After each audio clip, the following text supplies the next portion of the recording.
গত বছর সাকিব আল হাসান রংপুর রাইডার্সে খেলছে, তো এবছর সে কি এই টুর্নামেন্টে অংশগ্রহণ করবে কিনা, আর তাকে মিস করবে?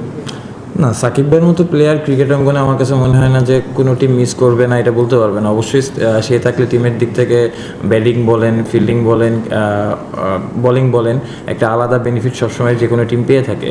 অবশ্যই মিস করবে, বাট আমার কাছে মনে হয় যে এই বছর তো হয়তো তার T10 খেলা আছে আমি যতটুকু জানি, সো সে T10-এ পার্টিসিপেট করতেছে, আমাদের সাথে যাচ্ছে না। The media was not aware of the dates, যে ডেটসটা কোলাইড করে, এই জন্য হয়তো ডিফিকাল্ট হয়েছে বোঝা যে ও কোথায় খেলবে। বাট আমরা উই ওয়ার অ্যাওয়্যার দ্যাট ও T10 খেলছে, এবং T10 খেলতে পারলে ও অ্যাভেলেবেল থাকবে না। আমি যতদূর জানি যে ওর আবুধাবি T10 3 তারিখ 4 তারিখের দিকে শেষ হবে, and then we don't know যে ও আবার ওয়ানডেতে বাংলাদেশের জন্য রিপ্রেজেন্ট করবে না কিনা। সো যেহেতু আমাদের 14-15টা প্লেয়ার অ্যালোকেটেডভাবে নিয়ে যেতে হচ্ছে, সো এটা আমাদের পক্ষে ক্যালেন্ডার ওয়াইজ এবং ওর অ্যাভেলেবিলিটি ওয়াইজ পসিবল ছিল না ওকে এই টুর্নামেন্টের জন্য অ্যাভেলেবল করা। সিলেকশনের ব্যাপারে অনেক ঘটনাই ঘটে অনেক সময়, যেটা হয় যে কম্বিনেশন ব্যাপারটা থাকে, ফর্মের ব্যাপার থাকে, পার্টিকুলার ওখানে কে সবচাইতে ভালো করছে। Sohan is one of the leading players, এটা আমি অনেক সময় বলেছি, আমি ইন্টারভিউতে বলেছি, এবং I am looking for to that. আমি ব্যক্তিগতভাবে যেহেতু জানি ওর অপেক্ষায় আছে কবে জাতীয় দলে ঢুকবে এবং জাতীয় দলের একটা পার্টিকুলার জায়গা আরও শক্তিশালী হবে। আমি মনে করি সেই সক্ষমতা সোহানের আছে, ও যেদিনই জাতীয় দলে খেলার সুযোগ পাবে জাতীয় দল আরও শক্তিশালী হবে। টু বি অনেস্ট, আমরা ন্যাশনাল লিগের ম্যাচ খেলছিলাম লাস্ট 4 days, আমরা একসাথে প্র্যাকটিস করেছি।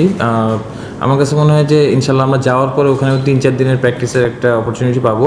আর গায়ানার উইকেট এবং বাংলাদেশের উইকেট আমি লাস্ট ওডিআই সিরিজ ওখানে খেলেছিলাম, তো কিছুটা সিমিলার। তো আমার কাছে মনে হয় যে আমাদের কোচ মিকি আক্তার, ওর সাথেও কথা হয়েছে পুরো টিমে, তো কী প্ল্যানিংয়ে আমরা যেতে পারি এবং কেমন সিচুয়েশান হতে পারে একটা আইডিয়া সবাই আমার কাছে মনে পেয়েছে। বাট ওখানে যাওয়ার পর যেটা বললাম যে 3-4 দিনের একটা প্র্যাকটিসের অপরচুনিটি পাবো, এটা আমরা কাজে লাগানোর চেষ্টা করব। চ্যালেঞ্জ হবে, এবং স্যার যেটা মেনশন করলো ফার্স্টে, যে আমাদের জন্য অনেক বড় একটা লার্নিং প্রসেস অলসো, যে আমরা হয়তো খুব বেশি T20 ম্যাচ খেলার সুযোগ পাই না।